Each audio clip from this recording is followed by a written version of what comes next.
안녕하세요. 네, 반갑습니다. 네, 먼 길 더운 데까지 오시느라 너무너무 수고 많으셨습니다. 감사합니다. 네.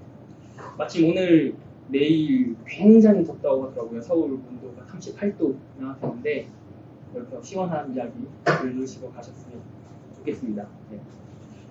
일단 저는 정유표, 네, 저희 에피도미시에서는 기업 윤리 담당 이사직을 맡고 있고요. 오늘 준비한 블록체인 홀라크라시 경제 생태계는 사실 이 회사와는 좀 무관한 어떤 개인 프로젝트에 가까운 내용이에요. 제가 지금까지 많이 공부한 내용들을 이제 마침 블록체인을 만나고 이게 블록체인을 통해서 뭔가 새로운 세상의 제도 시스템을 만들 수 있겠구나라는 생각이 들어서 이제 그림을 그리기 시작한 내용이 한 2달 정도 구체화되고 나서 뭔가 그럴싸하게 잘 맞아떨어지는 결과물이 운 좋게 잘 나와가지고요. 이제 그 내용을 가지고서 글을 썼고, 근데 이제 그 내용이 너무 워낙 방대하다 보니까 주제들이 이게 좀 쉽게 이해하기가 좀 힘든 내용이 있더라고요. 근래 한계가 있더라고요. 그래서 직접 만나 뵙고 설명을 드리는 작업을 하고 있습니다. 이게 지금 2번째 자리고요. 뭐 지난번에도 그랬지만 이번에 자리에서 또 호응도에 따라서 다음 거를 할지 말지 여부를 생각을 해보려고 하고 있어요. 예. 그래서 새로운 경제 시스템입니다. 블록체인과 홀라크라시를 적합화. 그러면 이제 블록체인은 이제 다들 다 아실 거라는 생각이 들어요. 블록체인 쪽은 뭐 워낙 핫한 이야기다 보니까 이제 뭐 분산화된 원장으로 서로 신뢰할 수 있는 어떤 기술이다. 비트코인, 이더리움, 네, 그런 내용인데, 그럼 홀라크라시는 뭐냐? 홀라크라시는 대표적으로 이제 자포스라는 기업이 있죠. 토니 셰이가 CEO로 있는 신발을 만드는 회사인데 거기에 경영 철학이 기존에 있던 형태의 기업들과 굉장히 많은 특이한 형태를 취하고 있어요. 스스로 자율화된 형태의 조직으로서 위로부터의 어떤 위계적인 통제가 있는 게 아니라 각각의 구성원들이 위와 아래가 없는 수평적 형태로 의견을 주고받으면서 이렇게 아이디어를 혁신하고 뭔가 만들어내고 움직이는 그런 기업입니다. 이제 그런 형태의 어떤 움직임, 그런 형태의 어떤 조직 구조가 블록체인과 굉장히 잘 맞는다라고 생각을 했어요. 그러니까 블록체인은 일종의 기술 분야에 있어서의 탈중앙화된 스스로 자율화된 형태의 움직임들이 전체 유기적인 형태로 봤을 때는 조직화된 형태, 목적을 달성하는 그런 이제 기술이라고 볼 수 있을 것 같고, 홀라크라시는 이제 사람, 인문학적으로 혹은 사회학적으로 사람들이 각자가 스스로 자율화된 형태로 움직이는데 그게 마침 전체 구성조의 전체 조직의 목표를 향해서 유기적으로 잘 움직이는 조직이다 라는 것이 홀라크라시의 개념입니다. 민주주의랑 약간 좀 달라요. 민주주의는 좀 나쁘게 표현하면 굉장히 다양한 이익 집단들이 서로 이권에 의한 다툼으로 인해서 이도 아니고 저도 아닌 형태의 결과를 내는, 나쁘게 보면 그런 형태가 조직이 이제 민주주의 형태의 그 조직이라고 볼 수 있는데, 홀라크라시는 그 다음 단계의 이론, 조직 이론이라고 볼 수 있습니다. 이 내용은 좀 긴 내용이라서 다음 주제를 하고, 오늘은 정말 이 주제에 대해서 블록체인의 새로운 경제 시스템에 대한 주제에 대해서 이야기를 나눠보도록 하겠습니다. 먼저 첫 번째로 말씀드릴 주제는 선물 경제예요. 선물 경제, 기프트 이코노미라고 표현하는데, 기프트 이코노미는 무엇인가? 말 그대로 선물을 주고받는 경제입니다. 선물을 주고받는 경제다. 이게 무슨 말이냐? 이제 그 신성한 경제학의 시대라는 책이 있어요. 찰스 아이젠슈타인이라고 하는 21세기 천재통합가상가라고 얘기하는 사람인데, 이제 이 사람의 책 앞머리를 보면 과거 원시 공동체 사회에서 일어났던 경제 생활, 공동체의 경제 생활을 이제 추정하는 글을 씁니다. 근데 뭐 이 사람이 오로지 생각은 아니고 이제 이 사람의 글을 쓰기 위한 뭐 기반 연구들을 한 학자가 있었겠죠. 뭐 칼 폴라니부터 시작해서 여러 사람도 있었어요. 근데 여기서 이 사람이 얘기하는 거는 뭐냐면은 과거 원시 공동체 사회에서는 지금 우리가 생각하는 형태의 경제적 거래를 하지 않았다. 여기서 얘기하는 우리가 생각하는 경제적 거래란 무엇이냐면, 그러니까 우리가 돈을 가지고서 뭔가 서비스와 상품을 사잖아요. 돈을 주고 상대방의 서비스를 삽니다. 물건 만든 물건 삽니다. 그럼 우리는 이제 이 돈에 대한 값어치를 그 사람한테 준 거고, 돈에 해당하는 그 액면가의 가치를 준 거고, 그 사람은 그거에 해당하는 어떤 가치를 저한테 준 거죠. 뭔가 주고받는 형태로서 이제 거래가 종결되는 형태의 경제가 이루어지잖아요. 근데 그런 형태가 아니었다는 거예요. 최초의 거래란. 우리는 그래서 흔히 과거의 경제의 시작은 사람이 무언가가 필요한 물건이 서로 다른 필요한 물건이 있으면 그거를 교환했다. 혹은 돈을 주고 바꿨다라고 생각을 하지만 실제로 그렇지 않았다는 겁니다. 그게 무슨 말이냐면은 옛날 족장 중심의 조그만 마을들 있죠. 족장 중심의 조그만 마을에서는 이제 경제 생활이라는 것이 이렇게 허브 앤 스포크 방식. 택배 회사 다들 아시죠? 내가 구로구에서 옆에 관악구로 택배를 보냈는데 택배가 구로구에서 관악구로 가는 게 아니라 일단 대전 찍고 오죠. 그게 경제적으로 효율적이니까. 그러니까 옛날에 족장 중심의 원시 공동체의 사회도 각각의 구성원들이 이제 뭐 사냥꾼도 있고, 뭔가 채집가도 있고, 아니면 뭐 이렇게 뭐 도구를 만드는 사람도 있고, 여러 사람들이 있죠. 그런 사람들의 어떤 채집물들을, 여러 생산물들을 서로 필요한 것들을 각자 나누는 게 아니라 일단 족장을 중심으로 다 모아놓고 다시 분배했다는 거예요. 왜 그랬을까? 왜 그랬을까요? 일단 돈이 없었으니까 이때는 돈이 없었기 때문에 뭐 사과든 뭐 고기든 뭐 어떤 천 쪼가리 혹은 뭐 컵이든 이제 그런 형태의 생산물들이 서로 가치를 평가하기 어렵기 때문에 일단 그거를 다 모두 족장에게 주는 거예요. 그리고 족장은 이제 그걸 모두 받아서 그 마을 내에 누구에게 더 필요한가를 중심으로 이제 그거를 분배한 거죠. 그래서 굉장히 힘이 세고 사냥을 잘하는 사냥꾼이 멧돼지를 2마리를 잡아왔는데 이 사람은 솔로예요. 혼자 살아요. 그런데 이제 어떤 가정이 하나 있는데 아버지와 아버지와 이제 뭐 어머니와 뭐 아이가 셋이 있는데 이 아버지는 육아 때문에 바빠가지고 사냥을 잘 못해요. 그러면은 그 경우에 그 멧돼지 2마리 잡은 거를 한 마리 반을 떼어서 그 가족이 주는 거예요. 투자는. 그리고 반마리만 줍니다. 사냥꾼. 굉장히 사냥을 잘하는 사냥꾼한테. 그렇게 니즈 베이스로. 근데 그렇게 하는 게 그 마을, 그 족장, 그 마을 공동체는 더 지속 가능한 형태의 발전이 이루어지기 때문에. 그리고 그게 가능했던 이유는 그 시절에는 뭐 냉장고 이런 게 전혀 없었던 까닭에 뭐 고기를 2마리 잡은 사람 이제 사냥꾼 입장에서는 냅두면 썩잖아요. 어차피 냅두면 썩잖아요.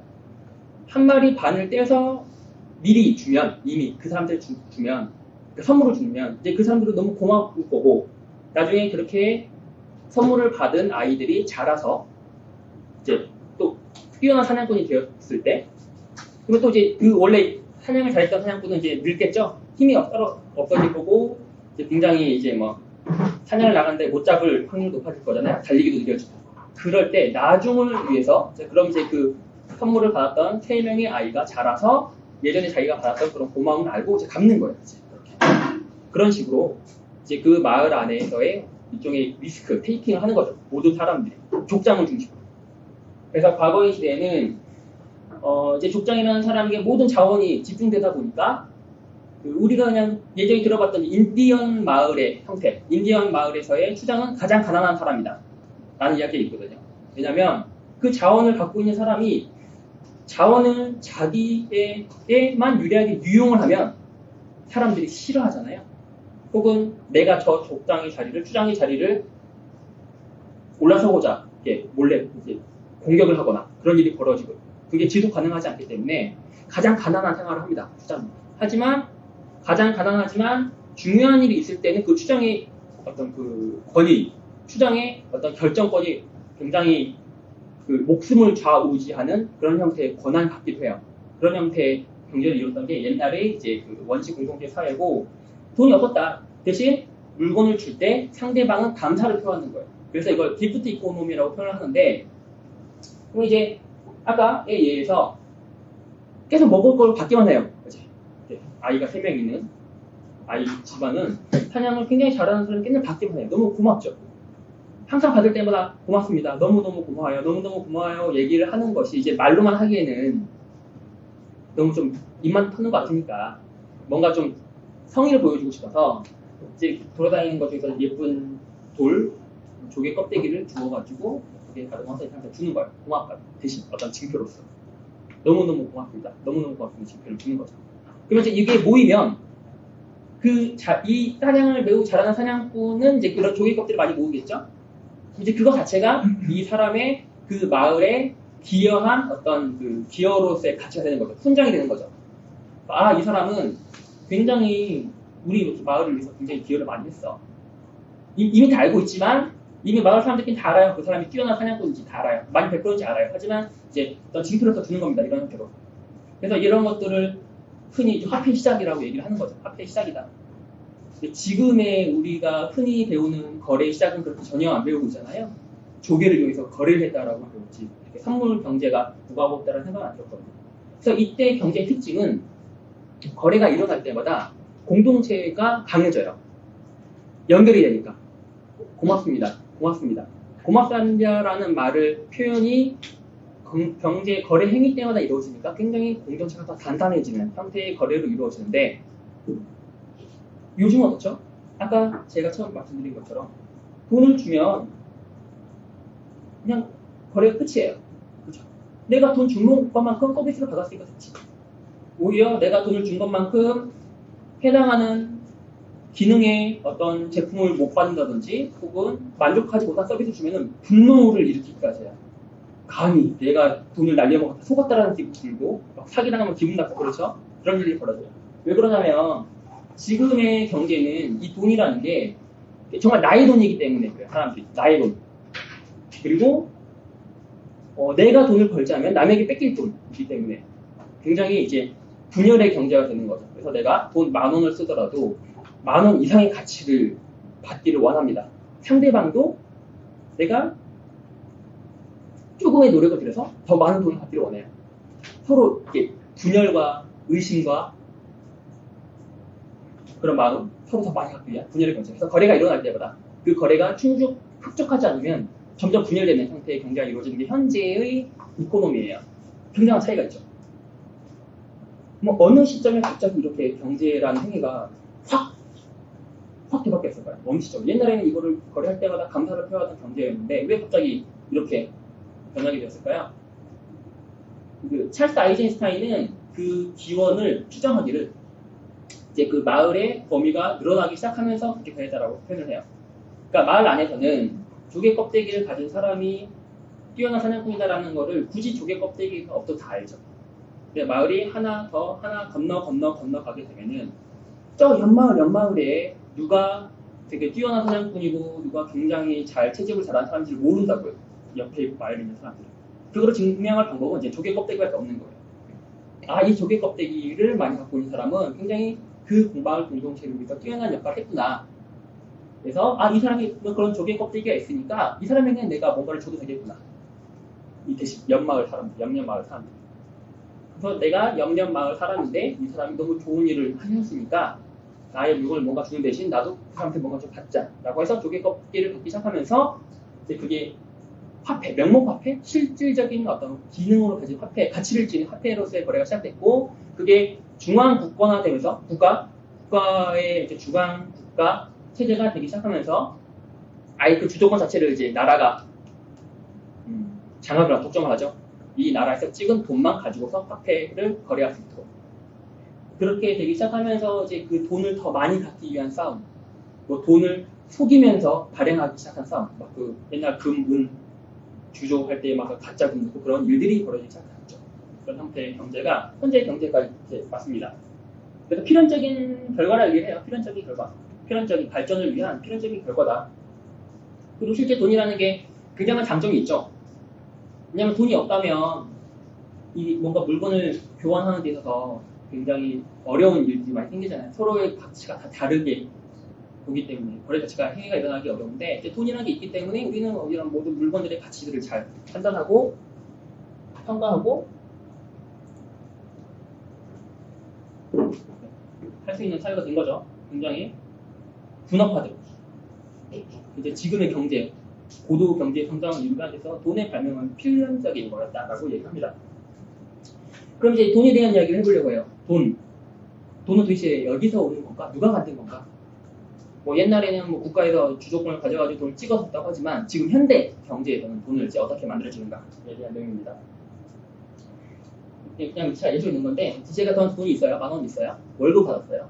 저희 대표님께서 월급을 주시죠. 저한테. 너무 한 달 수고했다 라고 저한테 돈을 주십니다.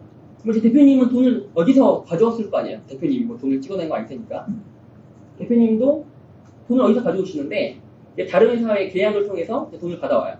서비스 비용을 이제 따가지고 돈을 받아와요. 그럼 이제 다른 회사는 또 이제 그럼 돈을 어디서 만들어 오는 걸까? 다른 회사도 어디서 돈을 가져오는 데가 있을 거잖아요. 은행에서 빌려오죠, 보통은. 은행에서 돈을 빌려서 그 돈을 충당합니다. 대신 이자를 주죠. 우리 모두 은행에 빌리면 이자를 주죠. 이제 이런 형태의 시스템으로 우리가 돈을 얻게 되는데 이걸 이제 크게 보면은 기업이든 개인이든 모든 돈을 갖고 있는 모든 주체는 궁극적으로는 은행에 돈을 빌리는 거예요. 사실 그 돈은 다. 태초에 돈이 내가 갖고 쓰는 게 아니라 가장 최초의 제로 베이스 상태에서는 은행이 그냥 돈을 이 사람한테 뚝 주진 않거든요. 빌려주는 형태로 항상 빌려주게 됩니다. 근데 재미있는 거는 생각해보면 그런 거예요. 그래서 은행이 저와 뭐 여기 앞에 있는 저희 회사 저희 은하님께 돈을 각각 10,000원씩을 빌려줬어요. 은행이 최초에 10,000원씩을 빌려줍니다. 그리고 이제 그냥 안 주죠. 이자를 요구하죠. 10,000원을 빌려줄게 한 달에 이자 100원씩 내라고 해가지고 둘 다 빌려줘요. 그럼 이제 저나 이제 은하님은 은행에 10,000원 100원을 갚아야 돼요. 한 달에 100원씩. 1년이면 1,200원씩 갚아야 돼요. 근데 저는 10,000원을 빌렸죠. 10,000원을 똑같이 빌렸어요. 그러면 이 100원을 갚아야 될 100원은 어디서 얻어오는가?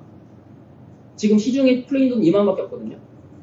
20,000원인데 은하님도 100원을 갚아야 되고 저도 100원을 갚아야 돼요. 그럼 100원을 갚기 위해서는 적어도 손해를 보지 않기 위해서는 우리 둘 중 한 명이 뭔가 서비스를 제공해서 100원을 상대방에서 얻어내야 됩니다. 그럼 예를 들어서 제가 100원을 이렇게 주고 뭐라고 할까요? 되게 좋은 강의를 해주셔가지고 제가 고마워서 100원을 드렸어요. 샀어요. 그러면 이제 10,100원이 됐고 저는 9,900원이 됐어요. 은행에다 빚을 갚습니다. 그럼 이제 10,000원이 되고 저는 9,800원이 돼요. 100원 주고 100원 은행이 됐으니까. 합쳐보면 지금 19,800원이죠. 200원이 줄었어요. 솔직히 은행은 20,000원을 발행했는데 지금 200원이 줄었습니다. 이런 식의 거래가 계속 이루어지면 누군가는 파산해야 돼요. 왜냐면 은행에다가는 계속 돈을 갚아야 되는데 시중에 풀린 돈은 20,000원이기 때문에 누군가는 파산할 수밖에 없는 형태의 경제가 지금의 화폐 발행 시스템의 기준의 한계죠. 그래서 이렇게 이자를 갚기 위해서 누군가의 기업이든 개인이든 돈을 상대방에게 거래의 형태로서 돌려주게 되고 이자를 갚았을 때 이제 이 사람들은 살아나고 얘들은 이제 파산하는 거죠. 파산하면 이제 무슨 일을 당하죠? 담보로 잡히고 뭐 건물이나 집이 있으면 이제 그게 은행에 팔려나가든지 직장인 같은 경우에는 내 미래 직장 수입이 담보가 잡히죠. 10년 동안 앞으로 일할 거에 월급 50% 차감을 당한다든지 이 비용이 너무너무 크면 그냥 정말 신용불량자가 돼가지고 평생 빚만 갚다가 살아야 되는 일이 생기기도 해요. 심지어 현재 경제 시스템에 민낯이고 그리고 이게 많이 보는 그래프죠. 부자일수록 굉장히 많은 부를 차지한 형태로 이렇게 기하급수적인 그래프로 그려지는데 실제로는 이게 아니죠. 실제로는 오히려 빚을 집니다. 가난한 사람. 돈이 더 없어요. 너무 다 뺏긴 상태이기 때문에. 이게 뺏기는 것도 사실 뭐 어떻게 뭐라고 할 수는 없어요. 자유로운 시장 경쟁에 의해서 번 거고 이 사람은 굉장히 그만큼의 혁신 행위를 한 거고 정당하잖아요. 뭐 속인 게 아니라면. 이 사람들은 근데 어떻게 할 거예요? 파산해야 되나? 죽어야 되나? 아니면 뭐 빚을 져야 되나? 이게 우리 경제 형태의 민낯이다라는 겁니다. 그래서 저는 이거를 마이너스 썸 이코노미라고 표현을 해요. 저는. 그러니까 보통 제로썸이라고 하는데 저는 제로썸이 아닌 것 같아요. 마이너스 썸인 것 같아요. 은행은 정말 그냥 10,000원만 빌려줄 것 뿐인데 이미 빌린 순간 누군가부터 마이너스 상태를 담보하는 형태의 경제입니다. 그러면 이제 이런 형태의 돈이라는 게 누가 만드느냐. 아까 은행에서 돈을 빌린다고 하는데 사실 뭐 은행이 무슨 대단한 권한에 있어서 돈을 빌리는 것도 만드는 것도 아니죠. 뭔가 주체가 필요하죠. 뭔가 법률이 필요하고 뭔가 합법적인 절차가 필요하죠. 이제 그 얘기를 좀 해보려고 해요. 자, 정부의 어떤 여러 가지 법률로 인해서 중앙은행이 돈을 직접 정말 화폐를 만들죠. 발행을 해가지고 이제 일반 은행에게 빌려줍니다. 그리고 이제 은행은 이 10,000원을 갖고 있어요. 근데 이제 10,000원을 그냥 갖고 있는 게 아니라 이제 그 기업들한테 이제 빌려주잖아요. 뭐 어떤 사업을 행위를 한다라고 해서 빌려주잖아요. 예를 들어서 A은행이 이제 5,000원을 빌려줘요. 이렇게. 지금 10,000원이에요. 5,000원을 빌려줘요. A은행이 5,000원을 갖고, 근데 이제 보통 우리가 은행에서 돈을 빌리면 이 생돈 다 그대로 갖고 있나요? 집에? 금고에? 아니죠. 보통 어떻게 하죠? 다시 은행에 넣죠. 보관의 안전을 위해서 다시 은행에 넣습니다. 4,000원 이렇게 넣어요. 그럼 이제 은행에는 5,000원과 이 A 회사의 잔고 4,000원이 들어있고, A 회사는 실질적으로 돈이 1,000원이 있는데, 이 회사의 어떤 권리는 5,000원의 권리가 있어요. 은행에 4,000원이 있습니다. 이제 B 회사에서 똑같이 빌려준다. 5,000원을 빌려주고, 다시 5,000원에 대해서 4,000원을 넣고, 이렇게 거래가 이루어져요. 그러면은 B 회사도 마찬가지로, 실질적으로는 1,000원이 있는데, 실물 1,000원이 있는데, 이 회사의 가치는 5,000원의 권리를 행사할 수 있어요. 5,000원이 있는 것을 행사할 수 있고, 이제 뱅크는 0원입니다. 돈이 없어요. 근데 이 상황에서 C 회사에서다가 5,000원을 다시 빌려준다고 해서 이게 가능할까요? 지금 은행의 잔고는 0원인데, 마이너스 5,000원으로 해가지고, 사실 은행이 파산해야 되는데 이렇게 빌려줄 수 있나요? 있죠. 지금 시스템에 있죠. 왜냐면 사실 은행의 잔고는 0원이지만 이 A와 B 회사가 넣은 8,000원이 이 회사의 은행의 토탈 계정이기 때문에 여기 8,000원에서 다시 5,000원을 빌릴 수 있어요. 법적으로. 그게 허용되어 있어요. 이게 뭐 잘못됐다는 거 아니에요. 이런 형태로 해서 화폐 발행이 이루어지는 시스템이 현재는. 자, 5,000원을 빌려주고 이제 은행에 3,000원이 남죠.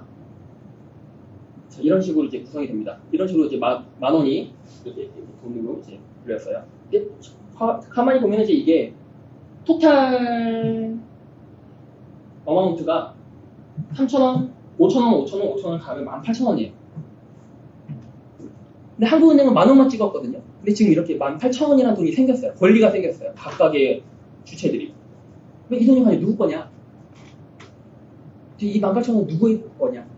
원래 최초는 10,000원 찍었는데 18,000원 누구 거냐라는 의문이 생기죠. 그리고 만약에 A, B, C 회사가 이 회사 은행 못 믿겠어. 내 돈 내놔 라고 해가지고 대번에 5,000원씩 내놔 라고 해가지고 몰려가면은 이 은행은 지불을 못하죠. 그럼 이제 은행 파산이 이루어지고 A, B 회사 돈을 날려버려요. 그런 일이 벌어집니다. 물론 이제 그렇게까지 극단적으로 가는 경우는 거의 드물어요. 네, 굉장히 잘 정교화된 형태의 경제 시스템들이 있기 때문에 지금은 그런 일이 벌어지지 않지만 어쨌든 지금의 형태는 이렇게 돈이 창출된다. 근데 이걸 신용화폐라고 하거든요. 크레디트 머니, 신용화폐. 신용화폐. 실질적으로는 10,000원 찍혔지만 그게 이제 은행의 지급 준비율을 이용한 형태의 다시 대출 이런 형태를 통해서. 근데 이게 신용화폐가 지속 가능하지 않다는 게 문제예요. 이게 평상시엔 괜찮은데 특정한 시점이 되면 이게 큰 일이 벌어져요. 자, 이게 뭔가 일단 돈. 이런 식으로 아까 돈이 많이 풀리잖아요. 돈이 많이 풀리면 무슨 장점이냐면 거래가 잘 이루어집니다.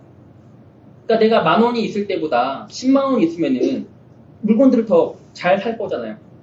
내가 100,000원이 있을 때보다 100,000원이 있을 때 또 물건들을 많이 살 수 있어요. 그런 것만큼 다른 사람들도 돈이 많으면 많을수록 경제 거래가 잘 이루어집니다. 경제 거래가 많이 잘 이루어진다는 것은 그만큼 생산성이 향상된다는, 생산성이 아니죠. 생산량이 많아진다는 거고, 그 가치가 국력이죠. 우리나라의 GDP가 형태가 되는 거죠. 그만큼 그 나라에서는 생산이 이루어진다라고 보통 표현을 합니다. 그 화폐 가치로서. 굉장히 잘 굴러가죠. 혁신 동기도 불러일으키고, 돈을 벌기 위한. 근데 이제 이게 돈이 어떻게 형성되냐면, 아까 제가 말씀드린 것처럼, 중앙은행이 은행에다가 10,000원을 빌려줬을 때, 최대 이 화폐 돌아가는 형태 최대 그 화폐량, 통화량을 최대 100,000원까지 낼 수 있어요. 기준은 지급 준비율이 10%일 때. 빌려주고 다시 받은 걸 다시 또 빌려주고 이런 형태의 걸 계속 대먹임을 했을 때 최대 100,000원까지 발행량을 만들 수 있는데, 근데 이게 너무 많이 발행되면 또 문제점이 생기는 게 이제 인플레이션이 일어납니다. 나의 월급이 늘어나는 속도, 증가하는 속도는 되게 더딘데 물건값이 확 뛰는 거예요. 그럼 실질적으로 내가 10,000원, 100만 원의 월급을 받고 있는데 뭐 식사값이 10,000원일 때랑 뭐 밥값이 2배로 뛰어서 2만 원이 되었을 때는 실제 나의 100만 원은 이전을 하나 해보면 50만 원으로 줄어드는 거잖아요. 그걸 살 수 있는 양 자체가 줄어드니까. 보통 이제 그런 일이 벌어졌을 때 이제 가장 피해를 보는 사람들은 대개 이제 그 저소득층, 잘 못 사는 사람들, 서민들이 굉장히 많은 피해를 보기 때문에 이런 형태의 급격한 인플레이션을 바라지 않아요. 정부에서는. 그래서 조정을 합니다. 뭐를 가지고 조정하느냐? 이자율과 지급준비율을 조정을 시켜요.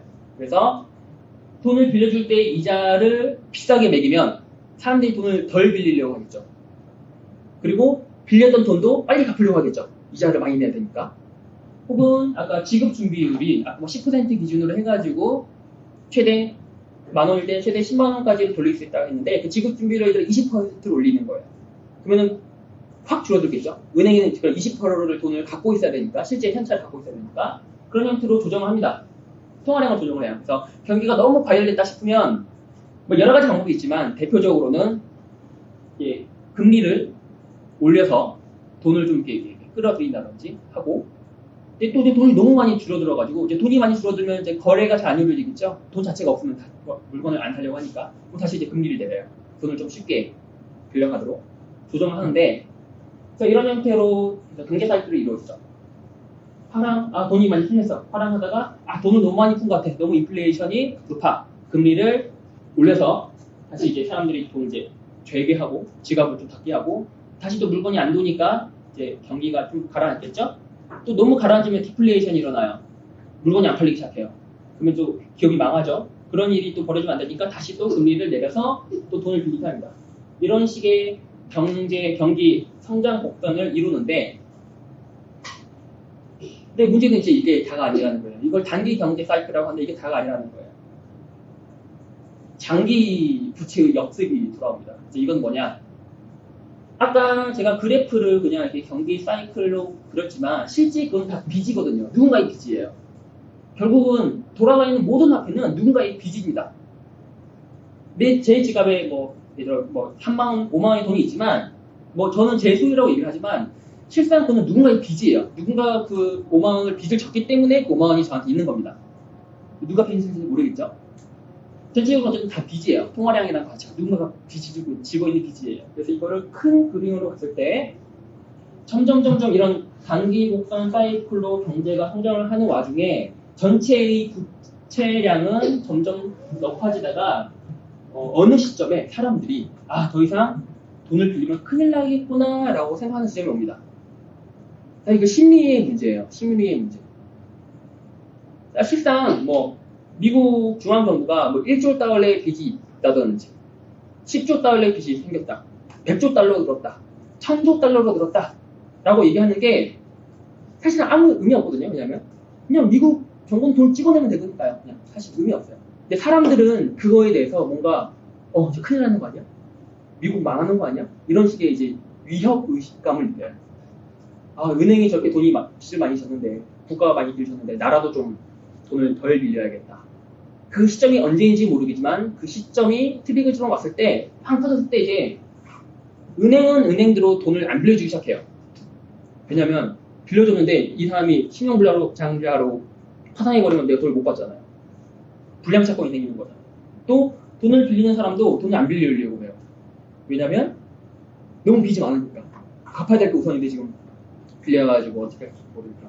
그럼 이제 이 시점 되면은 아무리 금리를 낮추고 아무리 지급 준비를 낮춰도 경제가 살아나지 않습니다. 돈을 안 빌려요. 은행도 안 빌리고 사람도 안 빌려요. 이런 일이 있었죠. 이미 역사적으로 많이 있었어요. 미국 대공황 시절도 한번 있었고 일본에서의 그 잃어버린 30년인가요? 그 시절 그 즈음에 또 문제 학생 문제도 있었고 최근에 2007년 8년 사이에 있었던 서브프라임 모기지 대소서시 이후에 이런 일들이 벌어지기 시작했죠. 거래 자체가 줄어듭니다. 이제 돈이 없으니까. 돈이 메말라 있으니까. 그러니까 어딘가에 돈은 있는데 거래 자체가 안 돼요. 다들 돈을 끌어안으려고 해서. 그리고 이제 거래 자체가 안 되면 어떻게 되죠? 공장들이 문제예요. 재고는 이렇게 쌓아놨는데 직원들 월급은 줘야 되는데 재고비도 나가야 되는데 이걸 털 수도 없고 또 직원들도 월급을 줘야 되는데 줄 수도 없고 그러면 이제 기업들은 파산을 하고 파산하면 일자리를 잃고 돈을 못 벌고 돈을 벌면 또 물건이 못 사고 또 재고가 쌓이고 이런 디플레이션의 악순환이 벌어집니다. 경기가 빵 하고 터지죠. 그래서 되게 재밌는 현상이 일어나요. 공장의 생산력, 뭐 농장에서의 어떤 농작물, 실물들은 그대로 다 있는데 단지 돈의 가치가 하락했다라는 이유만으로 돈이 너무 비싸서 사람들이 주고받지 못한다는 이유로 경제가 멈춰버려요. 생산력은 그대로 있는데 경제가 멈춰버리는 일이 일어납니다. 그게 파산, 디플레이션이 일어나거나 혹은 그 시점에 정부가 잘못된 정책으로 돈을 마구마구 찍어내면 하이퍼 인플레이션이 일어날 수도 있어요. 그래서 대공황이 오죠. 대공황이 오기 시작하면은 이제 지금 우리가 많이 뉴스, 요즘 경제 뉴스 보면 항상 굉장히 많이 나오는 이야기예요. 보호무역을 시작합니다. 각 나라들이. 우리나라라도 먹고 살자. 보호무역을 시작합니다. 관세 매기고 막 때리고 하죠. 그럼 보호무역이 일어나면 이제 어떤 일이 벌어지죠? 이제 싫어하게 되죠. 서로 싸워요. 저 새끼 왜 저래? 증오하게 되고, 막 이제 그 이민자 그 공격하고, 흑인 나가라.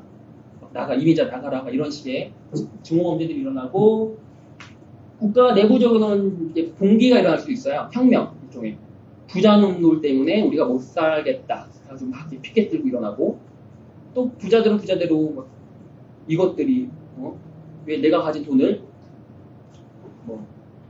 공산주의 하듯이 뺏어가느냐. 말도 안 된다. 나는 열심히 일하는 죄밖에 없는데, 먹고 돈 쟤네들은 왜 이제 와서 저런 식으로 권리를 주장하는 자체가 프리라이딩 아니냐. 이런 식으로. 사회 내부적인 분열이 일어나고 그 시점 되면 이제 전체주의가 등장하고 전쟁이 일어나게 돼요. 2차 세계대전이 실제로 이런 과정에 의해서 일어난 전쟁이죠. 이게 항상 반복되어 왔어요. 인류 역사에서. 어쩔 수 없이 피할 수 없이 이게 아무리 각 나라들이 경제 정책을 잘 꾸린다 해도 필연적으로 이런 일이 일어났습니다. 그리고 요즘 일부에서는 이제 곧 전쟁이 일어날 거다라는 얘기도 하죠. 지금. 미중 간의 무역 전쟁이 시작해서 이런 일이 벌어졌으니까 실제로 역사적으로. 근데 여기서 이제 하나 더 얘기해 보면 이제 재밌는 거는 이제 이 시점에 화폐가 가치가 확 떨어지고 대공황이 왔을 때 또 화폐 가치가 잃었어요. 마르크화가 막 1조 마르크, 10조 마르크 돼가지고 의미가 없는 돈이 되었을 때, 근데 사람들 먹고 살아야 되잖아요. 그럴 때 나타나기 시작한 게 이제 지역 화폐인데. 그 중에서도 재밌는 건 디머니차지드 로컬 커런시라고 해서 역이자 화폐라는 게 나타났었어요. 과거 2차 세계대전, 1차 세계대전 이후에 이런 일들이 일어났는데 이제 이건 뭐냐? 그 실비우 게젤이라는 아르헨티나계 독일 사업가인데 이제 이 사람이 당시에 이제 빈부격차에 대한 굉장히 고민을 많이 했어요. 돈을 너무 많이 가져간 사람, 그러니까 돈을 잘 버는 사람 너무 많이 돈을 가져가고 그러지 못한 사람 너무 가난하다. 이 밸런스를 좀 줄일 수 있는 방법이 뭘까라고 생각한 끝에 이 사람이 고안해낸 게 세금이 붙는 돈. 예를 들어서 이제 1마르크? 1바라라고 해요. 1바라인데 이 1바라를 쓰기 위해서는 지금 여기 보면 1월, 2월, 3월, 4월, 5월, 6월 이렇게 12개월의 숫자가 써 있거든요. 매 달마다 1센트씩을 내야 돼요. 이 돈을 쓰려면. 어떤 건지 아시겠죠? 그러면 이 돈이 1930년에 찍혔는데 1월에 이 돈을 찍은 상태에서 12월에도 이 돈을 쓰기 위해서는 이 돈의 소유주는 12센트를 내야 돼요. 이 돈을 쓰기 위해서. 그러면 전체적으로 봤을 때는 돈을 많이 가진 사람들은 그만큼 더 많은 세금을 내게 되겠죠. 이 돈을 쓰기 위한 상태. 돈이 이제 소각이 되겠죠. 돈을 적게 갖고 있는 사람들은 아무래도 그 비율 대비 내는 돈이 적으니까 소각되는 돈이 적겠죠. 이제 그 개념으로 이제 그러니까 역이자 화폐라는 고안을 했는데 이제 이게 이런 거예요. 그래서 최종 전체 발행된 형태의 돈이 이렇게 늘어나지만 실제 디머리징을 통해서 실제 통화되는 양은 이렇게 조정되도록 만든 게 이 개념인데 실제 이제 이게 미국 대공황 당시 미국 대공황 이후 뻥 터졌죠. 경제가 모두 멈췄죠. 유럽에서도 되게 특히 독일 같은 경우에는 이제 전쟁 이후 전쟁 배상금을 갚기 위한 형태로 미친 듯이 화폐를 찍어내다 보니까 좀 화폐의 가치가 똥이 되어버렸죠. 그렇게 되었을 때 독일에서 최초의 탄광촌, 그 바라 탄광촌 이를 바라가 어떤 사업가가 마르크화가 너무 통용이 안 되니까 그냥 아예 바라라는 화폐를 찍으면서 자기가 소유하고 있는 탄광과 태깅을 시켰어요. 이 1바라를 가져오면 내가 뭐 몇 온스의 석탄을 주겠다. 보증을 해주고 그 탄광촌에서 일하는 광부들에게 마르크화를 주지 않고 이 바라 화폐를 줬습니다. 이제 이 바라라는 화폐는 그 석탄과 교환할 수 있는 권리가 있는 거잖아요. 그 보증해줬으니까 탄광 주인이. 그리고 실제 그 당시에 석탄이라는 건 굉장히 유용하게 사용할 수 있는 자원이었기 때문에 이제 그 돈을 이제 서로 주고받고 거래하기 시작해요. 그래서 그 탄광 광부들이 그 바라화폐를 받고 그거를 식료품 가게 주인에게 주고 물건을 구입하고 또 은행도 그걸 받아주고 그러면서 이제 지역화폐가 활성화되기 시작하면서 당시 이제 독일 화폐 경제가 다 무너진 상태에서 이 바라화폐로 인해서 이제 그 지역 경제 활성화가 되게 일어나기 시작합니다. 경제가 돌아가기 시작한 거죠. 이 화폐 덕분에. 그거를 보고 오스트리아에서도 이제 베르글이라는 화폐가 동일한 형태의 화폐가 생겨나서 또 그 지역 경제를 굉장히 활성화시켰고 또 스위스에서는 WIR 뱅크라고 해서 일종의 신용 쇼핑몰 같은 거거든요. 지불대행 같은 형태의 그런 이제 경제 모임인데 지불 협동조합 제가 정확하게 이건 해야 하나요? 여기서는 화폐를 발행하지 않고 갖고 있는 돈, 그러니까 맡긴 돈에 대해서 이제 디머리징 시스템을 도입을 했어요. 뭐 10만 원을 넣어두면은 그걸 이제 뭐 조금씩 매달 까여서 이 사람 이제 권리를 보증해주는 형태로 사용했는데 굉장히 좋은 시스템이지만 실제로 굉장히 많은 문제점을 좀 안고 있었어요. 뭐에서 문제점일까? 지역화폐라는 게 기본적으로 그 지역에만 통용되는 돈이다 보니까 국가 전체적으로 보면은 거래의 효율성을 떨어뜨려요. 그러니까 우리나라는 원화를 가지고서 모든 이제 지역을 다 사용하는데 예를 들어서 우리가 뭐 강원도 화폐 따로 생기고 전라도 화폐, 뭐 경상도 화폐, 경기도 화폐, 충청도 화폐 이렇게 화폐가 너무 다양하게 다양하게 이제 발행이 돼버리면 이제 각각의 거래를 할 때마다 뭔가 그 돈의 환율 같은 거를 고려해야 되는 상황들이 벌어집니다. 바로바로 즉시 거래를 하기 힘들어지는 형태의 전체 경제 이제 그 효율성이 떨어지고 또 게다가 그 발행 주체를 또 믿을 수가 없어요. 그러니까 뭐 우리나라 한국은행 하나면 한국은행 하나에 대한 뭐 발권에 대한 여러 가지 절차들을 감시하면 되지만 우리나라에서 뭐 팔도가 다 지역화폐를 발행하게 되면 그 팔도에 대해서 다 감시를 해야 되거든요. 이 사람들이 정말 제대로 된 타당한 어떤 분석과 그런 형태를 통해서 발권하는지 안 하는지 여부를 또 감시해야 됩니다. 믿을 수가 없죠. 그런 문제들. 그리고 또 큰 문제 중 하나는 사람들이 돈이 깔려나가는 돈을 싫어해요. 그렇죠? 내가 10,000원을 들고 있는데 내가 10,000원이 1년 뒤에도 10,000원이야. 그것이랑 내가 10,000원인데 1년 뒤에는 이게 8,900원이 돼. 8,800원이 돼. 그 돈이랑 어느 걸 더 좋아하겠어요, 사람들이? 당연히 10,000원이 그대로 유지되는 10,000원을 더 좋아하죠. 실질적으로는 아닌데 실질적으로는 사실 인플레이션이라는 게 일어나서 실제 그 10,000원의 화폐 가치는 떨어져 있거든요. 거의 8,800원 정도 떨어져 있어요, 실제적으로. 근데 인식을 못해요. 그 10,000원이라는 거 그대로 찍혀 있으니까 돈에. 그런데 이제 이 디머리징 화폐는 액면가가 떨어지니까 기분이 나쁜 거예요. 그래서 이런 형태의 아까 뭐 바라화폐, 베르글 화폐는 국가에 의해서 이제 금지가 다 있고요. 믿을 수가 없다. 중앙정부의 권력을 뺏어간다. 지역화폐가 금지시켰고 WIR이라는 화폐는 1952년에 그 조합 스스로 폐지시켰어요. 사람들이 그걸 안 좋아해서. 그냥 스위스 프랑을 쓰는 게 훨씬 나으니까 이제 안 쓴 거죠. 여기까지가 이제 지금까지 제가 이 전체 이후에 설명드리기 위한 앞부분의 전체 이제 그림이에요. 선물 경제라는 게 있었다. 그런데 이제 돈의 정체라는 것이 우리가 알지 못하는 누군가에 의해서 신용화폐의 이름으로 만들어지고 있고 그게 부의 편중을 불러오면서 누군가는 망하는 그러면서도 그런 돈의 발행과 축소의 과정에서 어쩔 수 없는 장기부채의 역습으로 누군가는 파산하고 대공황 일어나고 힘들어지고 하는 형태가 경제가 지금까지의 경제다. 왜 이게 언제까지 이래야 되느냐? 어쩔 수 없느냐? 이게 최선인가에 대한 답에 대해서 저는 이제 블록체인과 홀라크라시가 만났을 때, 이게 전혀 새로운 형태의 경제 시스템을 만들 수 있겠구나라는 아이디어로서 그린 게 이제 뉴 이코노미, 새로운 경제 생태계이고요. 그 주제는 10분 쉬고 다음 2부를 이어가도록 하겠습니다.